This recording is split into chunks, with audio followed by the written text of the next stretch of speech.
2024 ఎన్నికల్లో నేను రచ్చబండ కార్యక్రమం పెట్టుకుని మీ దగ్గరకు వచ్చా. అక్కడ పార్టీ జెండాలు లేవు, బ్యాక్ డ్రాప్ లేవు. సరదా కూర్చుని నేను చెప్పాల్సిన 10 నిమిషాలు చెప్పి మీ సమస్యలు తెలుసుకుని ఆనాడు స్పష్టమైన హామీ ఇచ్చా. దాంట్లో భాగంగా మీరందరూ నన్ను కోరారు. 2.5 దశాబ్దాల నుంచి ఇది ఒక కళ, మాకు ఇంటి పట్టాలు మాకు కావాలి, మీరు ఏం చేస్తారో మాకు తెలియదు, ఆ పట్టాలు మటుకు మాకు ఇప్పించండి అని మీరు చెప్పారు. అది ఇప్పుడు కూడా నా బాగా గుర్తు. ఆనాడు మీకు చెప్పా 3 విడతలుగా ఈ కార్యక్రమం జరుగుతుంది. కొంతమంది సులభంగా చేసాక ఉంటుంది, అది ప్రభుత్వ నిర్ణయం మేరకు నడుస్తుంది, అది మొదటి విడతలో జరుగుతుందని చెప్పా. రెండవది ఎండోమెంట్ భూములు, ఇంకో పక్కన రైల్వే భూములది ఇంకొంచెం సమయం పడుతుందని చెప్పా. అతి కష్టమైన పని ఈ కాలువ పైన ఉన్న ఇల్లు కానివ్వండి, అటవీ భూములో ఉన్న ఇల్లు, అది అందరితో మాట్లాడాలి, 2-3 సంవత్సరాలు పడుతుంది, బట్ నేను చేసి తీరుతానని ఆనాడు హామీ ఇచ్చా. కరెక్ట్ గా 10 నెలలైంది ప్రజా ప్రభుత్వం ఏర్పడి. 10 నెలల్లో మొత్తం ఎన్యూమరేషన్ చేశాం, ఇంటికి కొలతలు తీశారు. అధికారులే కాదు, అన్ని పార్టీలకు సంబంధించిన నాయకులు వచ్చారు, కొలతలు తీశారు, వివరాలు కనుక్కున్నారు. ఆ వివరాలు తెలుసుకున్న తర్వాత నేనే స్వయంగా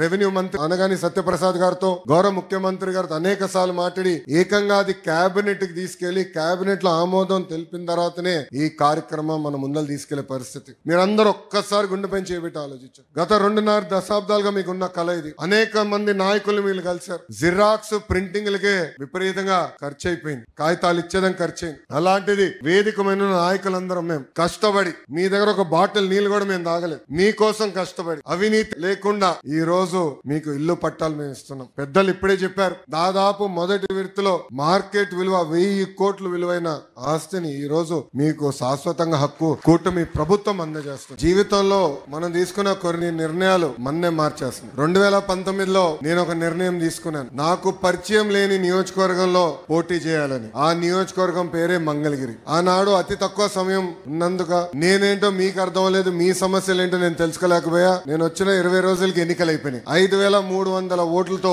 ఆనాడు నేను ఓడిపోయిన రోజు బాధ కలిగింది. రెండో రోజు నుంచి ఆ బాధ, ఆవేదన నాలో కసి పెంచింది. ఇంకా కష్టపడాలి, మంగళగిరి ప్రజల మనసు గెలుచుకోవాలి, ఏ మెజారిటీ అయితే ఓడిపోయినో దాని పక్కన ఒక 0 పెట్టుకుని గెలవాలి అనే లక్ష్యంతో ఓడిపోయిన మరుసటి రోజు నుంచి నేను మీకోసం పనిచేశా. తెలుగుదేశం పార్టీ నాయకత్వంతో దాదాపు 26 సంక్షేమ అభివృద్ధి కార్యక్రమాలు మంగళగిరి ప్రజల కోసం మేము చేస్తాం జరిగింది. మీకు ఆరోగ్యం బాగాలేకపోతే ఎన్టీఆర్ సంజీవిని పేరుతో మంగళగిరిలో ఒక క్లినిక్, తాడేపల్లిలో క్లినిక్, దుగ్గిరాలకు ఒక మొబైల్ క్లినిక్ పెట్టి ఉచితంగా చికిత్స కాదు మందులు కూడా ఈ రోజు కూడా మేము ఇస్తున్నాం. ఎక్కడన్నా నీటి సమస్య ఉంటే వాటర్ ట్యాంకర్లు పెట్టి నీళ్లు తోలాం. పిల్లలకి బాగా చదువుకున్నారు, ఉద్యోగాలు ఉపాధి కావాలంటే వాళ్ళకి స్కిల్ డెవలప్మెంట్ కూడా ఆనాడు మేము చేశాం. ఇంకా ఇంట్లో పెళ్లి జరిగితే నేను రాలేకపోతే స్వయంగా బట్టలు కూడా పెడతాం జరిగింది. నిరుపేద కుటుంబాలు సొంత కాలుపై నిలబడాలన్న ఆలోచనతో తోపుడు బండ్లు ఇచ్చాం. మహిళలకి ఆర్థిక స్వాతంత్రం రావాలని కుట్టు మెషినే కాదు ట్రైనింగ్ మరి ఇచ్చి కుట్టు మెషిన్ అందజేసి ఈ రోజు వాళ్ళ పని కూడా మేము కల్పిస్తున్నాం. కోవిడ్ వస్తే ప్రభుత్వం అని మర్చిపోయింది కానీ ఆనాడు నేను మర్చిపోలేదు. ఆక్సిజన్ గాని, మందులు గాని